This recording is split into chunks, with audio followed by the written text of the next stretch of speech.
Good morning प्यारे बच्चों। आज डेट 1 सितंबर हम करेंगे वर्कशीट नंबर 25। रूसी क्रांति हमारा टॉपिक चल रहा था। अराउंड ये हमारा कंप्लीट ही हो गया था। बस 1917 तक हम पहुंच गए थे। 1905 में जैसे जो शीत महल था उसमें जाके वर्कर्स ने अटैक कर दिया था, 100 वर्कर मर गए थे और जो 85% लोग थे रूस के, वो लोग खेती में काम करते थे, लेकिन उन खेती पर उनका कोई अधिकार नहीं था। ठीक है, छोटे छोटे किसान अपनी भूमि कोम्यून मीर को सौंप देते थे और सामूहिक खेती करते थे। ठीक है, बड़े जमींदारों को कुल्क कहा जाता था जो सामूहिक खेती के खिलाफ थे। ठीक है, क्योंकि उनको कुछ नहीं मिलता था। देहात में बड़ी संपत्ति और जमीनों के मालिक चर्च, राजाशाही और सामंत थे। ये सब हमने डिस्कस कर लिया था। आज एक तरह से आपका समझने जैसा कुछ नहीं है। बस जब रूस में औद्योगिकीकरण हुआ तो देखो क्या हुआ था कि रूस में कोई ज्यादा कारखाने वगैरह तो थे नहीं। यूरोप में पहले हो गया था औद्योगिकरण और जो रूस है उसमें काफी बाद में हुआ था। ठीक है ना। तो यहाँ पे जो हालात थे ना मजदूरों के, वो बहुत ही खराब थे। अराउंड बेचारे 12 से 15 घंटे काम करते थे, लेकिन फिर भी बहुत ही कम सैलरी उनको मिलती थी। महिलाओं को और भी ज्यादा कम वेतन मिलता था। जो मजदूरों की दशा थी वो बहुत ही बदतर थी वहां पर। ठीक है ना।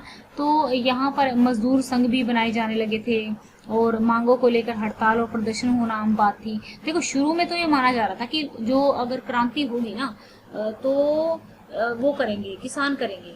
लेकिन किसान क्यों करेंगे? क्योंकि वही वो उनको सताया जा रहा था। 85% पर जमीन पर काम वो कर रहे हैं लेकिन उनका अधिकार नहीं है। लेकिन हुआ क्या कि ये माना गया कि जो किसान है वो एकजुट नहीं हो सके। तो बोल्शेविकों का मानना था कि मजदूरों का जो अनुशासन है वो ज्यादा अच्छा है। ठीक है, इसीलिए क्रांति की बागडोर किसानों के हाथों में नहीं बल्कि मजदूरों के हाथों में होनी चाहिए। अब प्रथम विश्व युद्ध का रूस पर क्या प्रभाव पड़ा था तो आप लोगों को पता ही है कि 1917 में रूसी क्रांति हुई थी। 1914 में आपका जो द्वितीय विश्व युद्ध हुआ था। तो युद्ध के कारण रूस में जर्मन विरोध भावना प्रबल हुई। सेंट पीटर्सबर्ग जो एक जर्मन नाम था का नाम बदलकर पेट्रोग्राद कर दिया गया था, क्योंकि जर्मनी से हार गए थे। तो एक वो होती है ना होस्टाइल भावना, जैसे अपना चीन के साथ होता है तो हमें चीन से गुस्सा रहता है। तो जो एक जर्मन नाम था पीटर्सबर्ग, तो उसको पेट्रोग्राद कर दिया गया था। पूर्वी और पश्चिमी मोर्चे पर बेचारे जो सैनिक थे वो बहुत लड़ रहे थे, मर रहे थे और इतने बुरे हालात थे कि फूड की जो खाने की जो थी वो शॉर्टेज हो गई थी। तो इनके चलते तो क्रांति होनी ही थी। तो कृषि, व्यापार और उद्योग सब चौपट हो गए थे।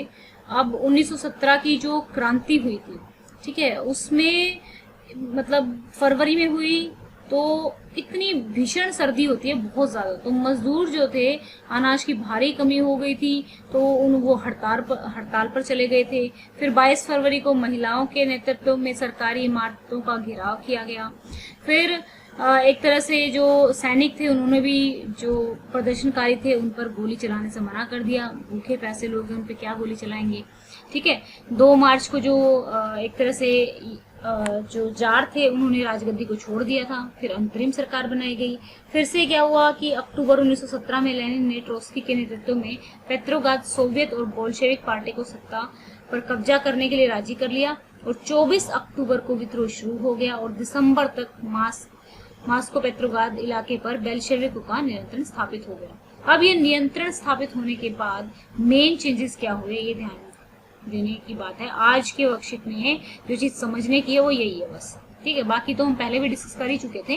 ठीक है, बैंक उद्योग और उद्योगों का क्या हो गया, राष्ट्रीयकरण हो गया, यानी कि डायरेक्ट वो गवर्नमेंट के अंडर आ गए। ठीक है, अब वो प्राइवेट बैंकों वाला काम नहीं रहा। जो जमीन थी वो भी सार्वजनिक संपत्ति हो गई, यानी कि अब सरकार जिसको चाहे दे सकती है। ठीक है, पुरानी सामंतवादी जो पदवियां थी वो भी समाप्त कर दी गई, यानी कि किसानों को, सामंतों को जमीन पर कब्जा करने के लिए कह दिया कि भाई जो सामंत हैं, जो नोबल लोग हैं, उनकी जमीनों को आप कब्जा कर लो। बेघर मजदूरों को घर दे दिए गए। तो ये आपका ऑलमोस्ट ये चैप्टर जो है इसमें बता दिया गया है। एक आधी वर्कशीट और आएगी तो देख लेंगे। बाकी आपका रशियन रिवॉल्यूशन अच्छे से कंप्लीट हो गया है। जिस बच्चे को समझ नहीं आ रहा है तो एक बार पिछली 2-3 वर्कशीट देख ले, क्योंकि रशियन रिवॉल्यूशन जो है, रूसी क्रांति, वहीं से उन वर्कशीट्स में अच्छे से करवाई गई थी। आज तो एक समरी के तौर पर ये कह सकते हैं कि आपकी वर्कशीट आई है। तो चलिए बच्चों, अब हम करते हैं क्वेश्चंस। पहला क्वेश्चन क्या है चेक करते हैं। पहला क्वेश्चन क्या है हमारा? पहला क्वेश्चन, 20वीं सदी में रूसी समाज में किस किस प्रकार के आर्थिक बदलाव आए थे? ठीक है, तो यहाँ पे देखेंगे 20वीं सदी के आरंभ में रूसी अर्थव्यवस्था मूलतः कृषि पर आधारित थी। लगभग 85 प्रतिशत लोग कृषि कार्यों से जुड़े हुए थे। यहाँ छोटे छोटे किसान अपनी भूमि को किसी कम्यून को सौंपकर सामूहिक खेती करते थे, जबकि बड़े जमींदार जिन्हें कुल्क कहा जाता था सामूहिक कृषि के खिलाफ थे। देहात में बड़ी संपत्तियां चर्च, राजाशाही और सामंतों के पास थी। अब करेंगे दूसरा क्वेश्चन, रूसी औद्योगिकरण की मुख्य विशेषताओं के बारे में लिखिए। ठीक है, क्या क्या विशेषताएं थी? रूस में औद्योगिकरण बाकी यूरोप के मुकाबले काफी देरी से आया था। औद्योगिकरण पूंजीपतियों की निजी संपत्ति के रूप में हुआ। रेल मार्गों के विस्तार से लोहा इस्पात, कोयला, खनन, मशीनरी उद्योग आदि विकसित होने लगे। मजदूरों को 12 से 15 घंटे तक काम करने के बाद भी बहुत कम वेतन मिलता था। महिलाएं कामगारों को पुरुषों के मुकाबले कम वेतन दिया जाता था। ठीक है, अब हम करेंगे क्वेश्चन नंबर 3। देखिए क्वेश्चन नंबर 3 में क्या दिया हुआ है बच्चों। क्वेश्चन के आंसर जो है कोशिश किया करो कि एक बार वर्कशीट को समझने के बाद खुद लिखने की अगर कोशिश करोगे तो इससे आपके अंदर आंसर राइटिंग कैपेबिलिटी बिल्डअप होगी और उससे फिर आपका जो एग्जाम होगा उसमें आपकी कोई प्रॉब्लम नहीं होगी। प्रथम विश्व युद्ध ने रूसी क्रांति के लिए किस प्रकार आधार तैयार किया था? ठीक है, प्रथम विश्व युद्ध में लाखों लोग मारे गए, लाखों लोग अपने ही देश में शरणार्थी हो गए।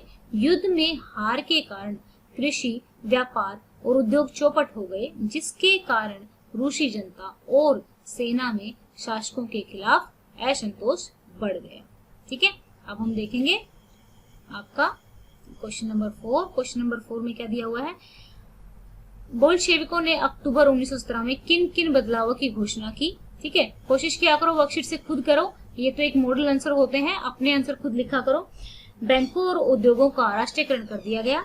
जमीन को सार्वजनिक संपत्ति घोषित कर दिया गया। पुरानी सामंती पदवियां समाप्त कर दी गई। जमीनों पर किसानों को कब्जा करने की छूट दे दी गई। शहरों में बेघर और गरीबों को आवासों की सुविधा दे दी गई। अब हमारा होगा नेक्स्ट चैप्टर शुरू। आई होप आपको रूसी क्रांति समझ में आ गया होगा। बच्चों अगर ये वीडियो आपको अच्छी लगी है तो इसको लाइक कीजिए, क्योंकि आपके लाइक और आपके जो कमेंट होते हैं वो मुझे सारा दिन मोटिवेट करते हैं और वीडियो और अच्छा कंटेंट बनाने के लिए। Thank you, have a nice day, may God bless you.